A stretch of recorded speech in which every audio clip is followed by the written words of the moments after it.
Shri Krishna motivational quotes in Hindi. भगवान कृष्ण को भगवान विष्णु के 8वें अवतार के रूप में पूजा जाता है। श्री कृष्ण ने समाज को जीवन, कर्म, सकारात्मक सोच, शांति, सत्य की बहुत सी चीजें सिखाई हैं। हर बात को लेकर श्री कृष्ण का तर्क जुदा होता था। भगवान श्री कृष्ण के मोटिवेशनल कोट्स युवाओं के जीवन को नई दिशा दिखाने का काम करते हैं। गीता में उन्होंने अर्जुन को ऐसी बातें बताई जिनसे महाभारत में सफलता मिली।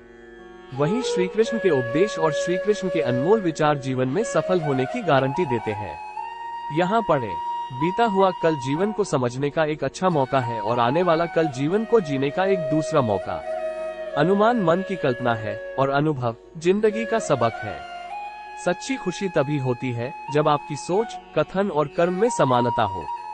जैसे तेल समाप्त हो जाने पर दीपक बुझ जाता है, उसी प्रकार कर्म के क्षीण हो जाने पर भाग्य भी नष्ट हो जाता है। जब मेहनत करने के बाद भी सपने पूरे नहीं होते तो रास्ता बदलिए, सिद्धांत नहीं, क्योंकि पेड़ भी हमेशा पत्ते बदलता है, जड़ नहीं। मौन सबसे अच्छा उत्तर है किसी ऐसे व्यक्ति के लिए जो आपके। जब आप दूसरों के लिए अच्छा चाहते हैं तो वही अच्छी चीजें आपके जीवन में वापस आती है। यही प्रकृति का नियम है।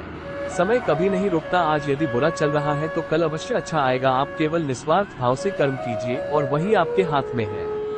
जिस व्यक्ति के विचार मैले हैं, जो लापरवाह है और धोखे से भरा हुआ है, कोई कुछ भी बोला, स्वर्ण को शांत को रखो, धूप कितनी ही तेज हो समुद्र सूखा नहीं करते। जब आप दूसरों के लिए अच्छा चाहते हैं तो वही अच्छी चीजें आपके जीवन में वापस आती है। यही प्रकृति का नियम है। समय कभी नहीं रुकता। आज यदि बुरा चल रहा है तो कल अवश्य अच्छा आएगा। आप केवल निस्वार्थ भाव से कर्म कीजिए और वही आपके हाथ में है। जिस व्यक्ति के विचार मैले हैं, जो लापरवाह है और धोखे से भरा हुआ है, कोई कुछ भी बोला, स्वर्ण को शांत को रखो, धूप कितनी ही तेज हो समुद्र सूखा नहीं करते। मनुष्य हमेशा अपने भाग्य को कोसता है, ये जानते हुए भी कि भाग्य से भी ऊंचा उसका कर्म है जो उसके स्वयं के हाथों में है। एक समझदार व्यक्ति वही है जो दूसरों को देखकर उनकी विशेषताओं से सीखता है, उनसे तुलना और ईर्ष्या नहीं करता। शस्त्र केवल शरीर को घायल कर देते हैं, किंतु शब्द आत्मा को भी घायल कर देते हैं। दुनिया में केवल माता और पिता ही ऐसे इंसान हैं जो चाहते हैं कि हमारे बच्चे हमसे भी ज्यादा कामयाब हो। दुख भोगने वाला आगे चलकर सुखी हो सकता है, मगर दुख देने वाला कभी सुखी नहीं हो सकता। समय मनुष्य का बनाए मार्ग पर नहीं चलता, मनुष्य को समय के दिखाए मार्ग पर चलना होता है। इसी को नियति कहते हैं। जीवन कठिन तब लगता है जब हम स्वयं में बदलाव करने के बजाय परिस्थितियों को बदलने का प्रयास करते हैं। जो शांति मन से आती है वही असली शांति होती है। जीवन का मकसद सिर्फ जीना नहीं होता, बल्कि अपने और दूसरों के लिए भागीदारी करना होता है।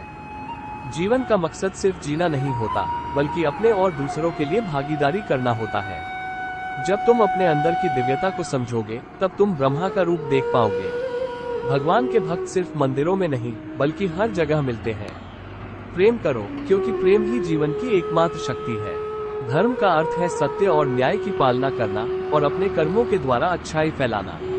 अपने मन को वश में करो, तब सभी विकारों से मुक्ति मिलेगी। जीवन की राह पर चलते रहो, क्योंकि श्री कृष्ण हमेशा तुम्हारे साथ हैं। प्रेम से जीने की कला को श्री कृष्ण ने हमें सिखाया है।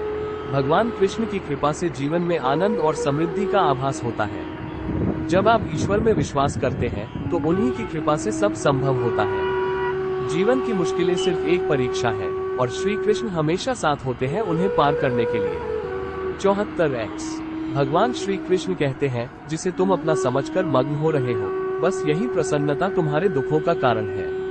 देखा जाते तो इस अद्भुत वाक्य में जीवन का सार छुपा है और दुख से मुक्त होने का मार्ग। श्री कृष्ण ने भगवद गीता में ऐसे ही कई विचार दिए हैं जीवन और कर्म के बारे में, जो हमें प्रेरित करते हैं। आइए